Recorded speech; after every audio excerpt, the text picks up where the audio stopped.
Punto 4.6. La memoria de objetos cotidianos. En el mundo real, cuando interaccionamos con los objetos en nuestro día a día, la codificación que se realiza suele ser de tipo incidental.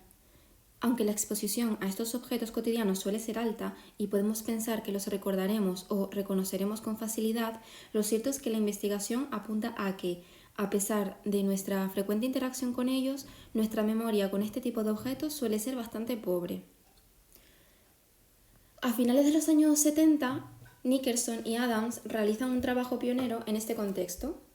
Pidieron a los participantes de su estudio que dibujaran de memoria las características y el diseño de un centavo americano, un objeto que la mayoría en esa época manejaba casi a diario. Sin embargo, cuando los participantes realizaron los dibujos, tuvieron grandes dificultades para recordar los detalles de la moneda en la ubicación correcta. Aquí tenemos la figura 4.15 de ejemplos de los dibujos realizados por los participantes. A partir del trabajo inicial de Nickerson y Adams se han realizado muchos estudios, utilizando una gran variedad de estímulos, tareas y contextos para evaluar la memoria de objetos cotidianos, por ejemplo, teclados, señales de tráfico, la botonera del ascensor, extintores, logotipos, banderas, monumentos conocidos, etc. Los resultados sugieren que, independientemente de la interacción continua con estos estímulos, la precisión de la memoria de los participantes es bastante pobre. La mayor parte de estos trabajos han evaluado la memoria de objetos cotidianos utilizando las tareas clásicas de recuerdo, por ejemplo, pidiendo que dibujen de memoria el objeto, y o reconocimiento, por ejemplo, seleccionando el objeto entre distractores similares. Otros trabajos también han evaluado los juicios metacognitivos a la hora de realizar las tareas de memoria. Uno de los hallazgos más llamativos es que los participantes tienden a sobreestimar su actuación en las tareas de memoria, sobre confianza en el recuerdo o en el reconocimiento. No obstante, después de realizar los dibujos, tienden a ajustar sus juicios de confianza, aunque sigan sobreestimando su rendimiento. Montero y Ruiz, en 2002, en el ámbito de la memoria de objetos cotidianos, han evaluado la memoria de estudiantes con pruebas de recuerdo y reconocimiento de uno de los monumentos más simbólicos de la ciudad de Madrid, la Puerta de Alcalá, los juicios de confianza de sus participantes antes y después de realizar la tarea de recuerdo. Les pidieron que estimaran en una escala de 0 a 100 la confianza en sus respuestas. Los resultados mostraron que solo el 16% de los participantes fue capaz de dibujar con éxito el monumento. Aunque el rendimiento en la tarea de reconocimiento se incrementó con respecto al recuerdo, solo el 45% seleccionó la opción correcta en una prueba de reconocimiento con 4 alternativas. Curiosamente, variables como el número de años viviendo en Madrid o la familiaridad no mejoró el rendimiento en la tarea. Y aquí tenemos la figura 4.16 sobre los dibujos de la Puerta de Alcalá. Se han propuesto dos hipótesis para explicar estos resultados. Primero, por mecanismos motivacionales y atencionales, ya que cuando nos exponemos a estímulos de manera frecuente que no necesitan ser memorizados intencionalmente, dejamos de prestarles atención debido a su continua disponibilidad junto a la ausencia de una razón funcional para la codificación detallada. Este proceso de saturación atencional conduce a lo que Wolff denominó amnesia inatencional. Apoyando este argumento, Marmy y Healy en 2004 realizaron varios experimentos en los que compararon directamente la exposición incidental con el estudio intencionado de las monedas estadounidenses en el recuerdo de sus características. Encontraron que los participantes obtenían un alto nivel de recuerdo con un breve estudio intencional que además se mantenía después de un largo intervalo de retraso. Marmy y Healy sugirieron que la escasa retención de las características de las monedas se debía más a la exposición incidental que a las características visuales. De manera similar, Ring, 1999, investigando la memoria de la disposición espacial de los dígitos en los teclados de teléfono y calculadoras, encontró que el bajo rendimiento en el recuerdo de estos dispositivos mejoraba mucho cuando se pedía a los participantes que prestaran atención directamente a sus diseños. Y segundo, el bajo rendimiento en tareas de memoria de objetos cotidianos se debe a la propia naturaleza reconstructiva de la memoria, ya que, como apuntaba Bartlett, las huellas de la memoria son una construcción de episodios basada en la información disponible, la cual deriva de un conocimiento común y culturalmente compartido, un esquema o guión. Esto suele conducir a una representación generalizada de los acontecimientos experimentados y a una reducción de la cantidad de detalles específicos y distintos memorizados. Nicholson y Adam, 1979, observaron que los dibujos de las monedas que los participantes hicieron a menudo contenían características de otras monedas no presentadas. En el estudio de Black y colaboradores, 2015, en el que pidieron a sus participantes que dibujaran el logotipo de la famosa y conocida marca Apple, los dibujos de los participantes los participantes realizaban a menudo mostraban rasgos comunes a manzanas reales que no formaban parte del logotipo. Por ejemplo, incluían un tallo. Montoro y Ruiz, en 2022, encontraron que los dibujos de la puerta de Alcalá que los participantes tenían que realizar de memoria contenían intrusiones de un esquema prototípico del concepto puerta monumental. Podemos pensar que recordar los detalles de este tipo de estímulos no es muy necesario o no necesariamente adaptativo y por ello no prestarles mucha atención. Pero si recordar ciertos detalles fuera importante para nuestra supervivencia, ¿el rendimiento sería mayor? Castell y colaboradores, en 2012, con el objetivo de responder a esta cuestión, preguntaron a personas que trabajaban en el Departamento de Psicología de la Universidad de California si podían recordar y localizar con precisión el extintor más cercano a su puesto de trabajo. A pesar de los años de exposición a esos objetos tan visibles y potencialmente importantes, la mayoría no recordaba la ubicación del extintor más cercano. Otro aspecto que podría ser relevante para la memoria es la interacción física. Vendetti y colaboradores, en 2013, investigaron cómo las personas que trabajaban en el Departamento de Psicología de la UCLA utilizaban el ascensor a diario, recordaban la disposición espacial de los botones del panel del mismo. Los resultados mostraron que el recuerdo de la disposición del panel fue muy pobre, aunque el rendimiento mejoró por encima de la media cuando se les pidió que reconocieran el panel entre varias opciones. Punto 4.7. La memoria autobiográfica. La memoria episódica es un tipo de memoria declarativa cuyos contenidos constituyen episodios personales a los que otorgamos un origen pasado y a los que accedemos de manera voluntaria. A veces, de manera cotidiana, también se la ha llamado memoria personal o memoria autobiográfica, aunque en el contexto de laboratorio la idea de que tengan el mismo significado es más compleja. Para Tulvin, la memoria episódica y la memoria autobiográfica son términos intercambiables en un sentido amplio. Para muchos autores, la memoria autobiográfica es un tipo de memoria exclusivamente humana, a diferencia de la memoria episódica, que se ha observado en otras especies animales, al menos en mamíferos. Iría más allá del recuerdo de lo acontecido, memoria episódica, adquiriendo un papel esencial el yo personal, que es distinto de los otros yo, con los que interactúa y está al servicio de metas que nos definen en el mundo. Sería una narración de nuestra propia vida, contada además en primera persona. Para Tulvin, además del recuerdo del qué, dónde y cuándo, la memoria episódica implica conciencia autonoética, es decir, conciencia del pasado, viaje mental en el tiempo. Sin embargo, teorías socioculturales indican que estos dos componentes se podrían separar y la conciencia autonoética se aplicaría solo a recuerdos autobiográficos.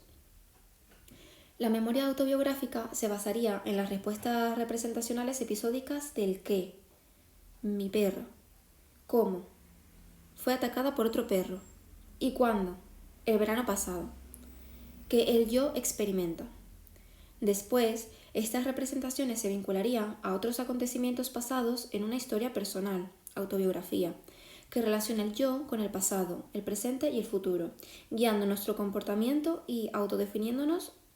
Nuestros recuerdos nos permiten percibirnos a nosotros mismos y con estos confluyen también nuestras emociones y motivaciones, metas, creencias y valores. Por eso, la memoria autobiográfica depende de las representaciones episódicas y también de las representaciones semánticas.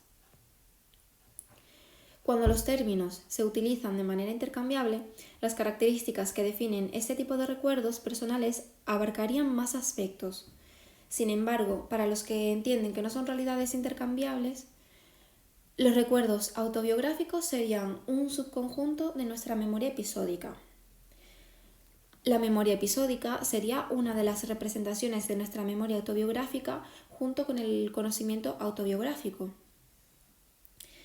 Breuer, en 1986, ha ido más lejos distinguiendo entre recuerdos personales, en sentido amplio respondería a la memoria episódica, y hechos autobiográficos, que en sentido amplio correspondería a la memoria semántica, en función del grado de implicación de la persona y el grado en que somos capaces de imaginar el evento. Datos de pacientes parecen apoyar esta disociación. El paciente amnésico KC, analizado por Tulving, tenía conocimientos sobre muchos aspectos de su vida, pero era incapaz de recordar nada sobre ese conocimiento que lo implicara a él como persona. Por ejemplo, sabía que podía jugar al ajedrez, pero no era capaz de recordar ninguna de las partidas de ajedrez que había jugado en su vida. En un sentido amplio, esta disociación correspondería a la disociación episódico-semántico y refleja que los recuerdos autobiográficos incluyen conocimientos sobre nosotros mismos, episódico, y sobre el mundo, semántico. Es decir, entre los ingredientes de nuestra memoria autobiográfica encontramos recuerdos episódicos y recuerdos semánticos. El desarrollo de la memoria autobiográfica ha sido tardío tanto a nivel filogenético como ontogenético. Además, implicaría el desarrollo de multitud de habilidades.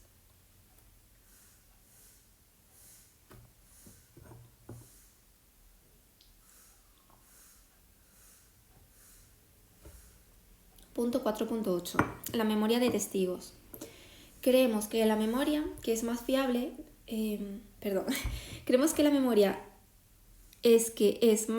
de lo que realmente es, lo que nos lleva a mostrar una sobreconfianza en nuestro rendimiento en tareas de recuerdo y reconocimiento.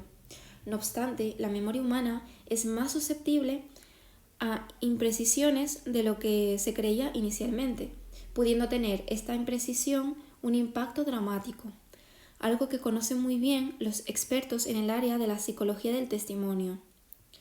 Un campo de aplicación práctica que estudia el funcionamiento de la memoria, especialmente la episódica, y otros procesos de las personas que actúan como testigos que han presenciado o vivido un determinado suceso y tienen que informar sobre él.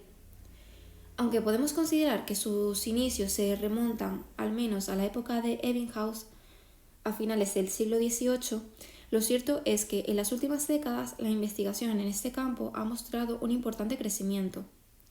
Se ha centrado en determinar qué factores se relacionan con la exactitud del relato, así como su credibilidad. En cuanto a la exactitud, se han identificado dos tipos de errores. Primero, errores de omisión, cuando los testigos omiten ciertos datos, y errores de comisión, cuando los testigos introducen información falsa, bien intencionadamente o bien como resultado de otros factores. Ambos errores se agrupan atendiendo a su relación con el suceso, la persona o el sistema testimonial, aunque todos estos aspectos finalmente están relacionados. En el suceso se incluyen factores de carácter perceptivo, por ejemplo, condiciones visuales, auditivas, que rodean a la situación. No es lo mismo que el lugar en el que ocurre un suceso esté iluminado o en penumbra, por ejemplo.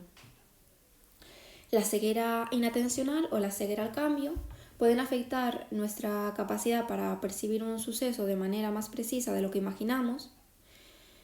Estaría relacionada con el suceso, pero sobre todo con la forma en que funcionan otros procesos cognitivos como la atención, lo cual puede llevarnos a perder detalles importantes o incluso no percibir cambios significativos en nuestro entorno. Detalles centrales, más fácilmente recordables, y detalles periféricos de la situación, siendo importante diferenciar entre ambos. Por ejemplo, en un atraco al banco, recordaremos con más facilidad que los atracadores eran hombres con máscaras que el color de la camiseta que llevaban puesta. La familiaridad del suceso también puede tener un impacto en la precisión del relato.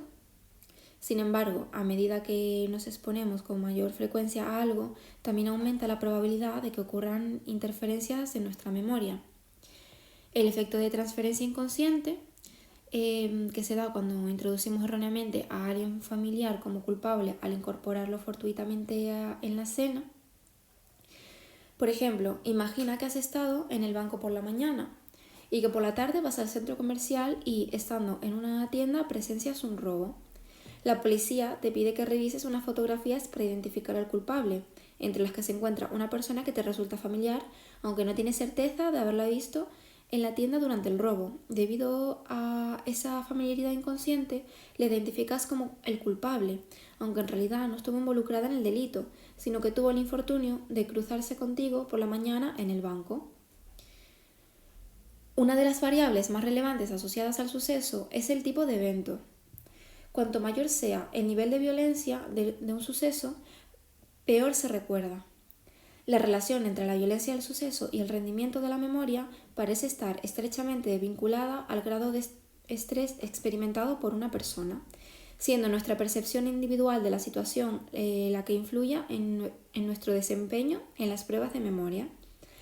De hecho, hay un efecto conocido como el efecto de focalización del arma, que implica que cuando en una escena aparece un arma, los testigos focalizan más su atención en el arma que en el agresor, lo que provoca un peor rendimiento a la hora de reconocerlo.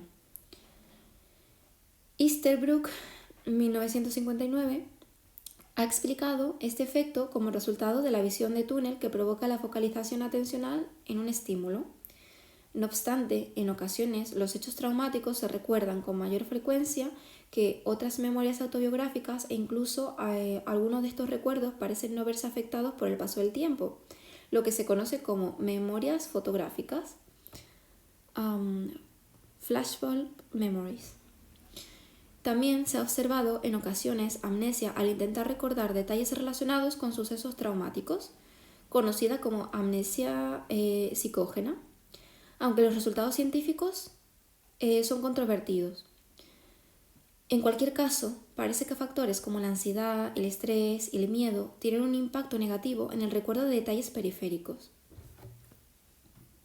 En cuanto a los individuos, diversas variables personales pueden influir en la fiabilidad del recuerdo, como la edad, el nivel intelectual, la implicación en el suceso, los intereses y las expectativas, entre otros. En el caso de los niños pequeños, se observa la presencia de amnesia infantil, lo que los hace menos precisos a narrar un episodio en comparación con los jóvenes. Los niños tienen una mayor propensión a desarrollar falsas memorias, y estas también aumentan a medida que envejecemos, debido al hecho de que la memoria de detalles tiende a disminuir. En situaciones donde no se puede precisar un dato con mayor grado de ambigüedad, solemos recurrir a creencias y expectativas previas con el fin de reconstruir el episodio de recuerdo con nuestros esquemas mentales. Respecto al proceso testimonial, es el único controlable en sentido estricto, ya que no podemos cambiar el suceso ni a la persona.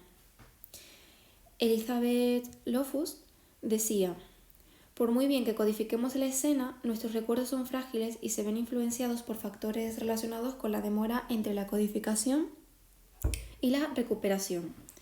Cuanto más tiempo pase, más olvido. Las veces que lo recuperemos y por tanto reconstruyamos incrementando la posibilidad de distorsión, la relación con otros recuerdos similares, interferencias, o la forma en que nos pidan que lo recuperemos relacionado con las preguntas engañosas o sugestivas, entre otros. El formato utilizado para solicitar un testimonio también ejerce influencia. Los dos formatos más comunes utilizados son la forma narrativa, que se asemeja a una tarea de recuerdo libre y que generalmente está más libre de distorsiones, pero puede carecer de detalles, y la forma de cuestionario, que implica un recuerdo con claves o reconocimiento, proporcionando más detalles, pero también es más propensa a distorsiones. La investigación ha relevado varios efectos relevantes en el ámbito del reconocimiento facial. Por ejemplo, está el efecto de confusión o efecto DUT, ¿Qué ocurre cuando se presentan personas muy diferentes al culpable en una rueda de reconocimiento? Aquellas personas que se asemejan ligeramente al culpable tienden a parecerse mucho más, lo que incrementa la probabilidad de que sean seleccionadas erróneamente cuando el acusado no está presente entre las opciones de reconocimiento. Subraya la importancia de contar con una alineación adecuada de las características faciales y minimizar las distracciones que puedan influir en el proceso de identificación. Y luego, por otro lado, estarían los efectos de raza y el sesgo de edad. Las similitudes étnicas y la edad entre el testigo y el acusado influyen en el proceso de identificación. Se ha observado que los juicios de identificación son más precisos cuando los grupos étnicos o de edad son equivalentes, lo que destaca la importancia de considerar estas variables al evaluar la fiabilidad de los testimonios visuales.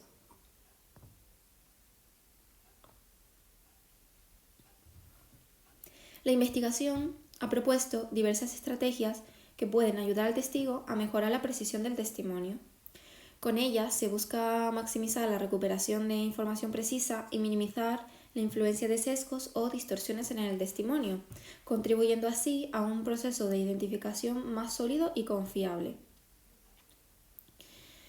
Entre estas estrategias nos encontramos con reinstauración del contexto, que implica reconstruir los hechos tal cual como ocurrieron con el objetivo de evocar una memoria más precisa. La utilización de la entrevista cognitiva, que sería un enfoque diseñado para reducir los errores de omisión y comisión en el testimonio. En las ruedas de reconocimiento es relevante controlar el número de participantes para evitar la influencia de la confusión o el efecto DUT. También se ha propuesto que la presentación de las opciones de reconocimiento sea secuencial en lugar de simultánea, lo que podría ayudar a reducir errores y distorsiones en la identificación. Y la hipnosis no se recomienda en el proceso testimonial para recuperar recuerdos, ya que puede aumentar la probabilidad de falsas memorias. Punto 4.9. La memoria episódica durante el ciclo vital. Punto 4.9.1. La memoria episódica en la niñez.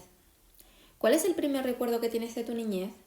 La investigación realizada en este contexto parece apuntar a que la edad media en que podemos verbalizar nuestros primeros recuerdos episódicos está en torno a los 3 años, aunque esto parece depender también de la edad que se tenga cuando se declaran estos episodios. Es posible que la dificultad para acceder a episodios tempranos se deba principalmente a que estos recuerdos son en cierta medida frágiles y vulnerables al olvido. Este fenómeno, conocido como amnesia infantil, hace referencia a la incapacidad que tenemos para acceder a las experiencias que tenemos en los primeros años. Diferentes teorías han intentado explicar este hecho en base a estudios realizados con animales y humanos. Estudios de corte más psicológico incluyen teorías de corte antropológico que subrayan la necesidad de la construcción del yo o desarrollo de la autoconciencia que parece producirse en torno a los 24-36 meses. Otras teorías se han centrado en el desarrollo del lenguaje como punto de partida en el desarrollo de la memoria episódica, la cual se caracteriza porque se adquiere y se expresa a través del lenguaje declarativa. Aunque podamos registrar, codificar las experiencias, no podemos evocarlas al no disponer del lenguaje.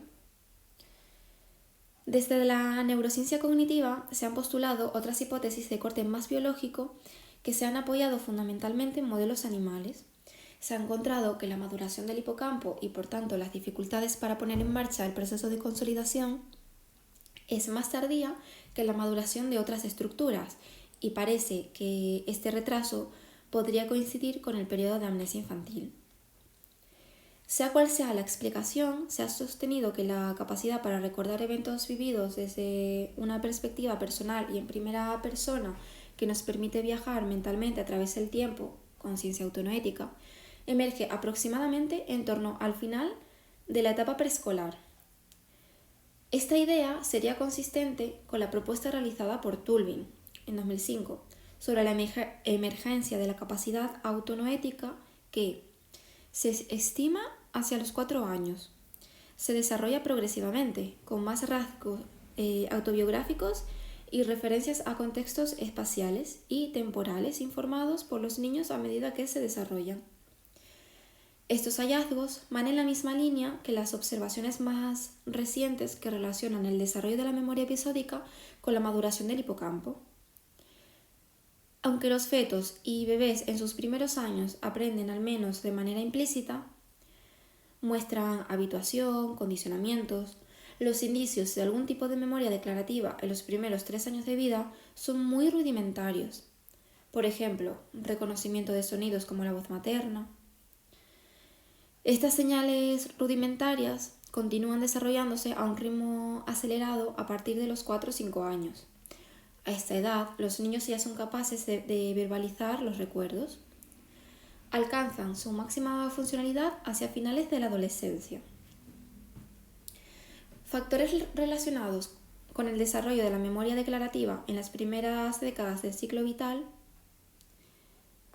pues serían el desarrollo de determinadas estructuras, especialmente la corteza prefrontal, que se relaciona con un incremento en la capacidad de la memoria de trabajo que a su vez correlaciona con el desarrollo de la memoria declarativa.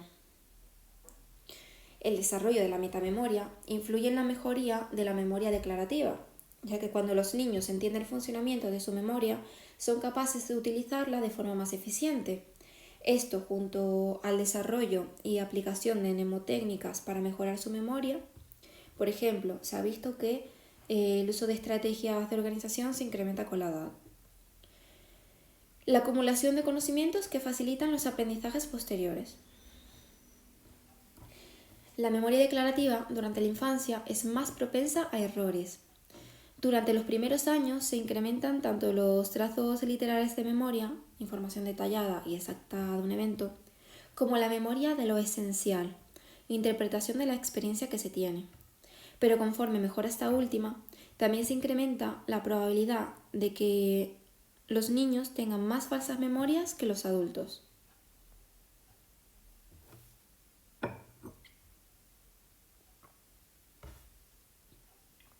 Punto 4.9.2. La memoria episódica en el envejecimiento. El envejecimiento va acompañado de la degradación de la anatomía y la función de nuestro cerebro.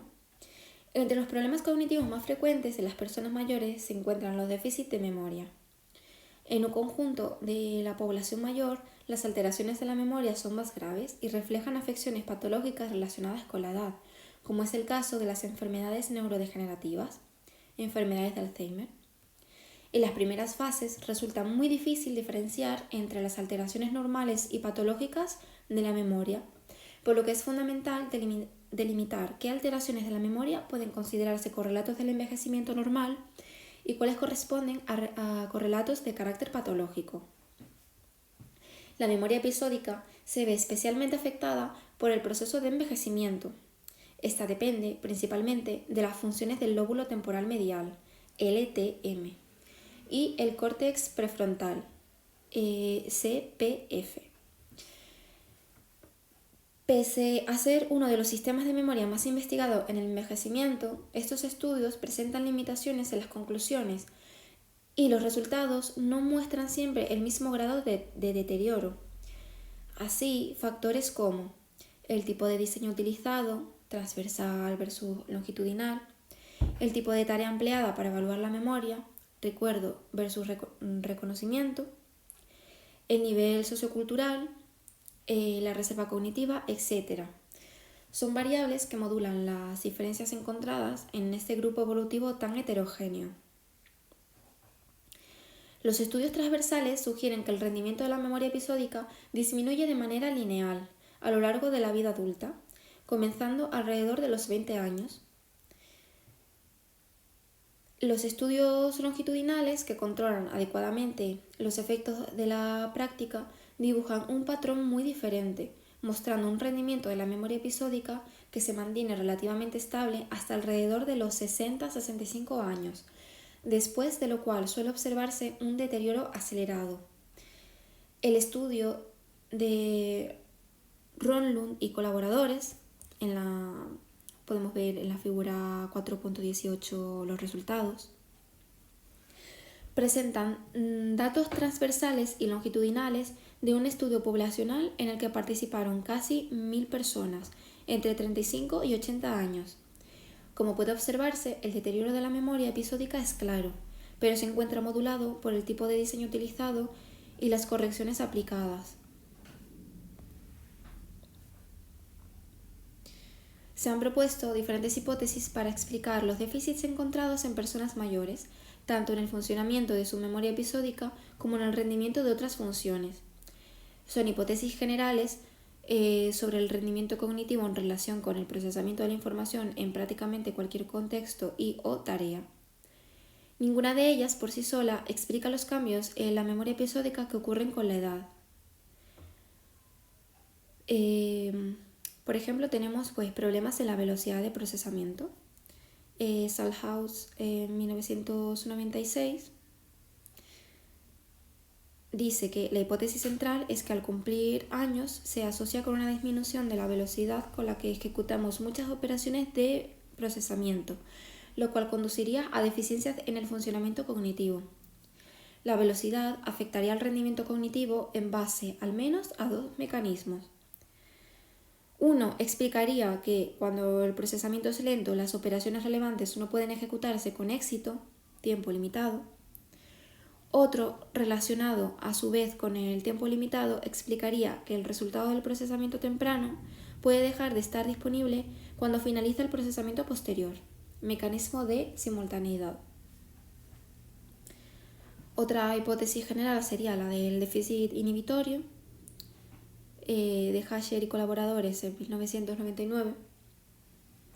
Esta teoría representa un modelo general de la cognición que sienta sus bases en el funcionamiento de los mecanismos atencionales, más concretamente en la eficiencia de los procesos inhibitorios.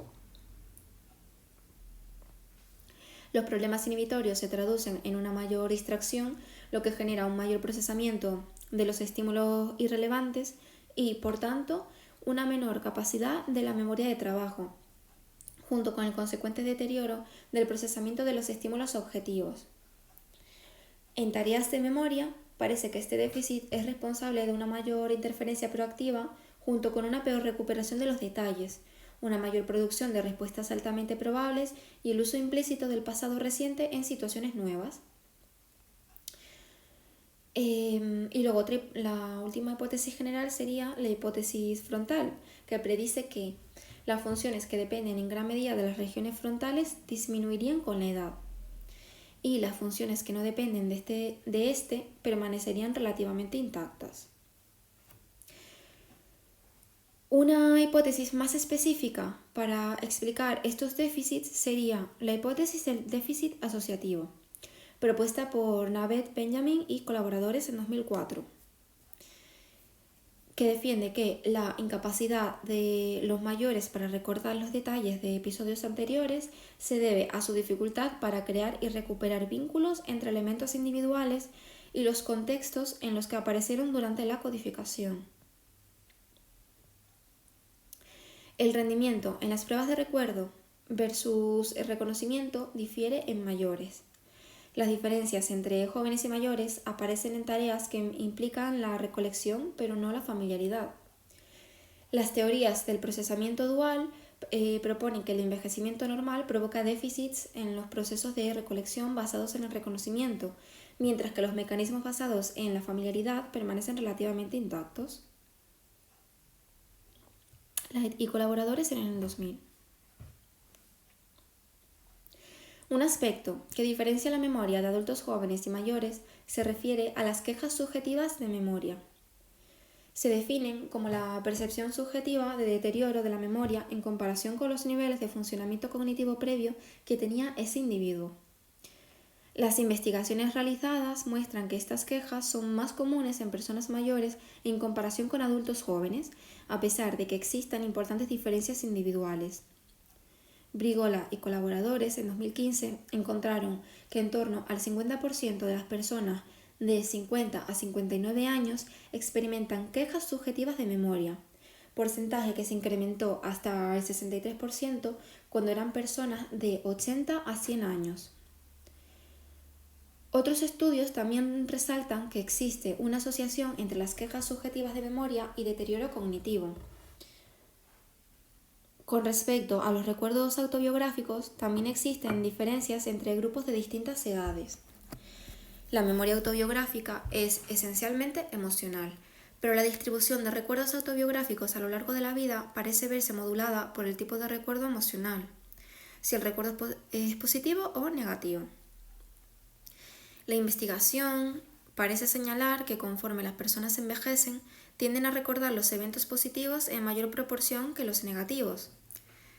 Esto es lo que encontraron algunos estudios.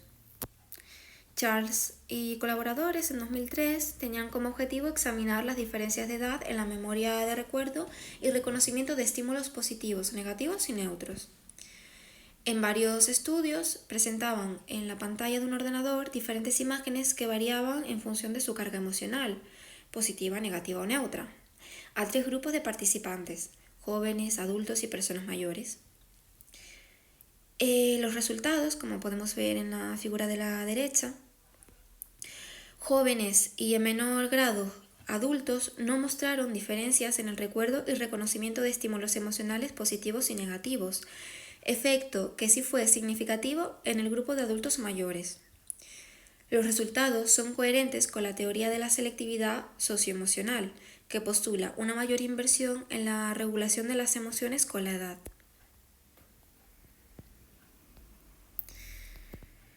Punto 4.10. Neurociencia cognitiva de la memoria episódica. En los años 50, Henry Molaison, más conocido como el paciente HM, fue intervenido quirúrgicamente a sus 29 años con el objetivo de reducir las fuertes crisis epilépticas que sufría. La cirugía incluyó la extirpación del hipocampo y las regiones corticales circundantes de ambos hemisferios. Después de la intervención, HM empezó a mostrar una importante amnesia que afectaba a los nuevos aprendizajes, memoria anterógrada y los recuerdos episódicos, acontecido hasta varios años antes de la cirugía, amnesia retrógrada. Sin embargo, su inteligencia, memoria a corto plazo, memoria semántica y memoria no declarativa implícita permanecían intactas.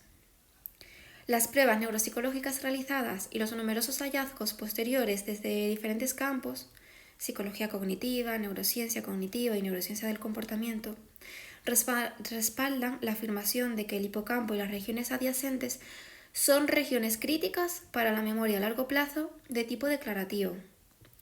Sin embargo, no son las únicas estructuras relacionadas con este sistema de memoria a largo plazo. Punto 4.10.1. Estudios de neuroimagen. Fundamentalmente se dividen en 2 tipos de regiones. Regiones sensoriales por un lado y regiones de control por el otro. Las regiones sensoriales, asociadas con un procesamiento basado en los datos, bottom-up, cuando intentamos recordar el lugar donde dejamos las llaves al llegar a casa, generalmente se genera una experiencia visual del lugar.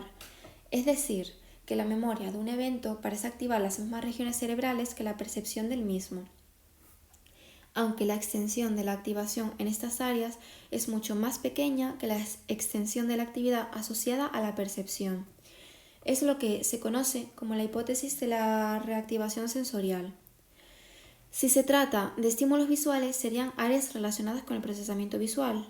Si son estímulos auditivos, áreas auditivas, lenguaje, olfativas, motoras, etc.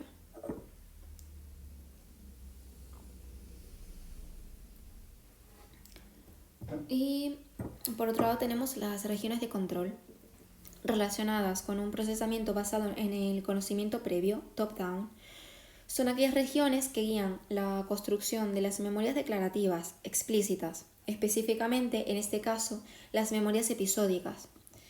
Las 3 regiones primarias que median las diferentes funciones de la memoria episódica son el córtex temporal medio, el córtex prefrontal dorsolateral y el córtex parietal.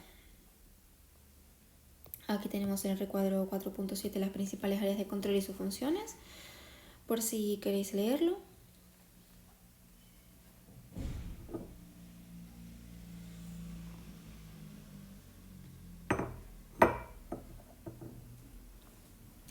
Las áreas que se activan durante el proceso de codificación también son las áreas activadas durante el proceso de recuperación, a excepción del córtex perirrinal, que durante la codificación incrementa su activación mientras que en la recuperación la disminuye. El resto de áreas van en la misma dirección durante ambos procesos. En los años 90, a partir de un conjunto de trabajos basados en un amplio conjunto de estudios de neuroimagen funcional, se formula el modelo de asimetría hemisférica de codificación-recuperación, o modelo ERA, Hemispheric Encoding Retrieval Asymmetry, según el cual los dos hemisferios cerebrales no tienen la misma contribución a los procesos de codificación y recuperación de la memoria. El córtex prefrontal izquierdo estaría más implicado en los procesos de codificación episódica. El córtex prefrontal derecho sería más relevante en los procesos de recuperación episódica, o sea, el izquierdo codificación y derecho recuperación. Aunque desde su formulación inicial el modelo ha sufrido críticas y revisiones, trabajos más actuales apuntan a que el patrón general de activación descrito por el modelo ERA, estudios de fMRI y T, se mantiene para diferentes tipos de información, caras, materiales verbales, imágenes, así como en una amplia variedad de condiciones de codificación y recuperación. La neurociencia cognitiva también se ha centrado en los procesos de consolidación. Dos líneas de investigación serían la de la duración del proceso de consolidación y el papel del sueño durante la consolidación de los recuerdos. Entonces, durante la duración del proceso de consolidación, una de las funciones principales del hipocampo es la de integrar la información entre las diferentes regiones neocorticales durante la memoria a largo plazo. Sin embargo, las memorias a largo plazo dependerían del hipocampo solo durante un tiempo. Después, las representaciones pasarían de basarse en las interacciones hipocampo-regiones neocorticales a interacciones entre las diferentes regiones neocorticales, pero sin dependencia del hipocampo. Entonces, ¿cuánto tiempo es necesario para que esto ocurra? No hay una respuesta unánime a esta pregunta. Aunque estudios con pacientes parecen sugerir que el hipocampo estaría implicado en la recuperación a largo plazo durante toda la vida, aunque esta estructura estaría más activa durante la recuperación de eventos que han ocurrido más recientemente y conforme pasa el tiempo su activación iría disminuyendo. Y el segundo proceso de consolidación sería el papel del sueño. Y se explora las relaciones entre el sueño y la consolidación de las memorias. Sabemos que este proceso lleva años, pero también que comienza durante el periodo del sueño. Es decir, una de las funciones principales del sueño sería la de integrar los nuevos recuerdos en nuestro amplio almacén de memoria con una mínima alteración de los recuerdos antiguos. Una de las técnicas más utilizadas para estudiar el sueño es la electroencefalográfica, EEG. Muchas investigaciones apuntan a que el sueño de ondas lentas, etapas 3 y 4 del sueño o sueño no MOR, con oscilaciones cuya frecuencia es menor de 1 Hz, juega un papel crucial en la consolidación de las memorias a largo plazo. Durante los periodos de sueño de ondas lentas y la vigilia tranquila, el hipocampo genera oscilaciones de campo de alta frecuencia, ondulaciones, durante las cuales las neuronas piramidales reproducen la actividad previa de la vigilia de forma temporalmente comprimida. Como resultado, los patrones de disparo reactivados se producen en ventanas de tiempo más cortas, propicias para la plasticidad sináptica dentro de la red del hipocampo y en las estructuras neocorticales posteriores. Esto es coherente con la opinión que se tiene desde hace tiempo de que las ondulaciones participan en el fortalecimiento y la reorganización de las representaciones de memoria, posiblemente mediando la transferencia de información desde el hipocampo a las áreas neocorticales. Los periodos de sueño con los movimientos oculares rápidos, fase REM, se han relacionado con la consolidación de las memorias de tipo no declarativo, implícitas, y recibieron mucha atención durante los primeros años de investigación en este contexto. La investigación sugiere que el sueño no solo tiene un papel en el fortalecimiento de las representaciones mentales, sino que también constituye un mecanismo relevante en el debilitamiento de las representaciones de memoria que no son necesariamente importantes, es decir, para el olvido. También han sido muy abundantes las aportaciones de la neurociencia cognitiva en el estudio del olvido.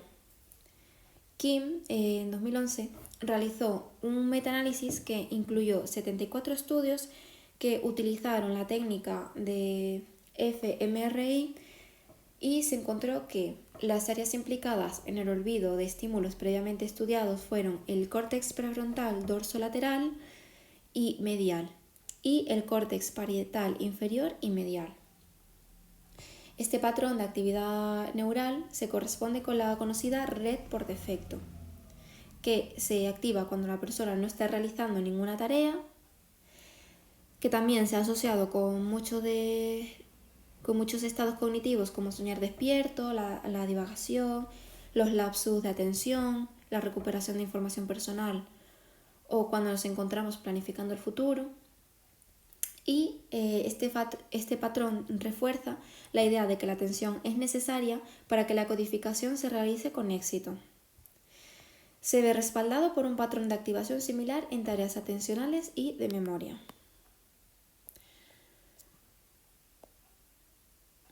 Otros estudios que han utilizado la técnica de fMRI para evaluar el olvido como proceso activo, por ejemplo, en paradigmas como el OIR o el olvido motivado, han encontrado activación en el córtex prefrontal dorsolateral que, además, correlaciona con el tamaño del efecto.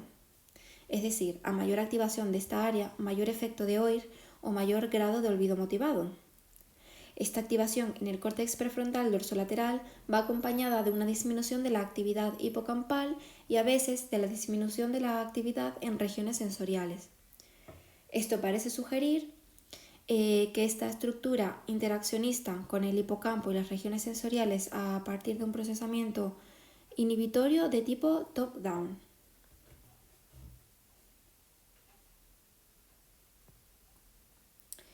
Los efectos de la atención en la memoria se han asociado tanto a regiones sensoriales como a regiones de control. A excepción del lóbulo temporal medial, las áreas de control asociadas a la memoria episódica se corresponden con las áreas asociadas a la atención. La atención operaría sobre las representaciones internas del estímulo durante su recuperación. Es como si estas regiones que se activan cuando se recuperan los estímulos reflejaran en cierto grado el procesamiento de estos estímulos por parte de la atención.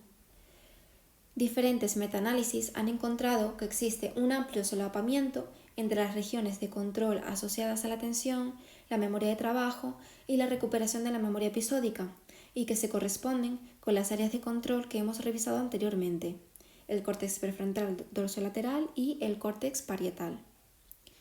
La interacción entre memoria y emoción se ve reflejada tanto a nivel de conducta como a nivel neural. Durante el recuerdo de la información emocional, la amígdala, encargada del procesamiento emocional, interacciona con el hipocampo para amplificar la codificación y la consolidación de memorias emocionales.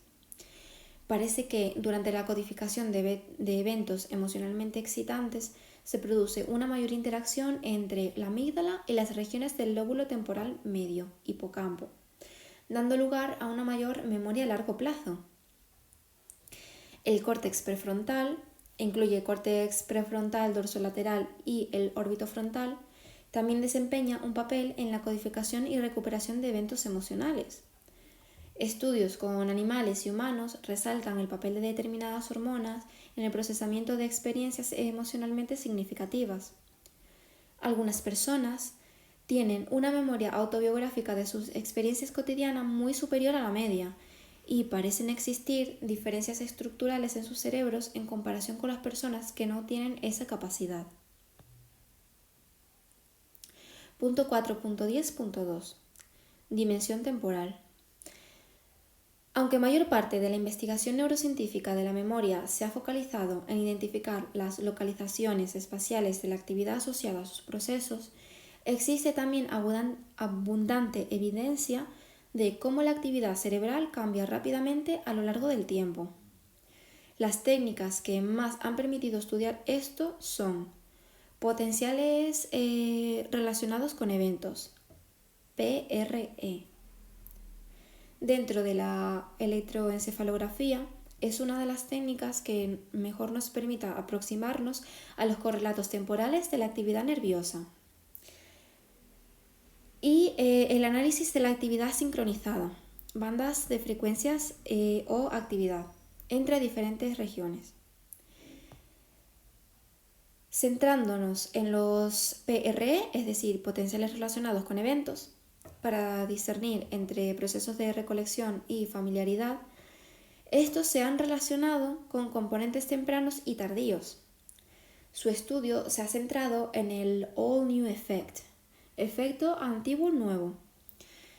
Refleja que los PRE evocados por estímulos experimentados previamente, old, antiguos, son más positivos que los PRE evocados por los estímulos nuevos, new, nuevos. El primer componente asociado a este efecto corresponde al componente FN400, que tiene su amplitud máxima en electrodos frontales en torno a los 400 milisegundos y parece reflejar la familiaridad o el priming conceptual. Los componentes tardíos identificados son componente medio frontal, que se produce en el intervalo que va desde los 300 a 500 milisegundos, tiene una amplitud máxima en los electrodos frontales y es mayor durante la recuperación de elementos antiguos basada en la familiaridad que durante el rechazo correcto de elementos nuevos. Componente izquierdo parietal es aún más tardío, produciéndose entre los 500 y 800 milisegundos, con amplitud máxima en los electrodos parietales izquierdos. Es mayor durante la recuperación de ítems antiguos basada en la recolección que durante la recuperación de ítems antiguos basada en la familiaridad y el rechazo correcto de ítems nuevos.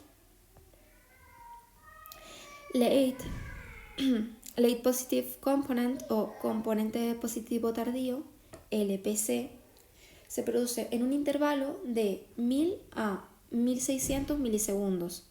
Tiene una amplitud máxima en los electrodos frontales derechos y es mayor durante la recuperación de elementos antiguos basada en el recuerdo o en la familiaridad que durante el rechazo correcto de elementos nuevos. Ver modelo ERA. Otros trabajos utilizando EEG se han centrado en explorar la actividad en diferentes bandas de frecuencia. La banda teta, de 4 a 8 Hz, parece reflejar las interacciones entre el hipocampo y las regiones corticales durante la memoria a largo plazo.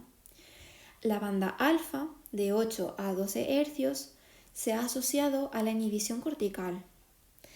Y la banda gamma, mayor de 30 Hz, refleja el procesamiento de características en diferentes regiones corticales que se combinan para crear una memoria unificada.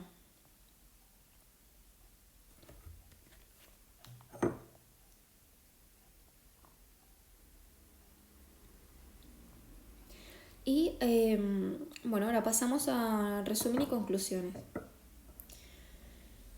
La memoria episódica es esencial para nuestra identidad y abarca nuestra experiencia pasada, presente y futura. Es un sistema de larga duración que se basa en la memoria semántica y se relaciona con otros sistemas de memoria, especialmente la memoria de trabajo. Se caracteriza por tener conciencia autonoética, es decir, nos permite viajar mentalmente en el tiempo. Se ve influenciada por la emoción y requiere atención y descanso adecuados para un funcionamiento óptimo. Sus procesos de codificación, almacenamiento y recuperación son interdependientes. Es un sistema dinámico que experimenta cambios significativos a lo largo de la vida, especialmente durante las etapas iniciales de desarrollo y las etapas finales de envejecimiento, en las cuales los individuos son más heterogéneos y se producen cambios neuroanatómicos importantes, especialmente en el córtex prefrontal, y depende de un sistema neuroanatómico distribuido en todo el sistema nervioso, que es funcionalmente independiente, pero se relaciona con redes especializadas en el procesamiento sensorial, atencional y emocional, entre otras.